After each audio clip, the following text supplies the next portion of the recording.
So in this video, I'll be talking about some little challenges about SQL Server when installing. So there are certain challenges you face when you're installing SQL Server, which is all have to do with when you're trying to install SQL Server and it fails during the process of installation. It means .NET Framework 3.5 is not enabled. So to enable that, you come to your control panel. So these are applicable to Windows 10 and Windows 11. So you come to your control panel, and then you come to program and features, and then you come to turn on Windows features.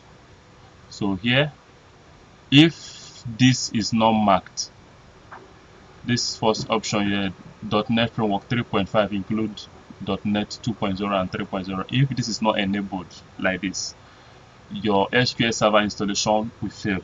So you make sure you mark it, and then you click on OK, and then you click on search Windows updates to install. So this installation requires you to have internet access.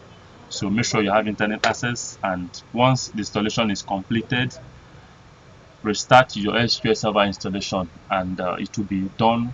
It will be installed successfully without any issue. Thank you.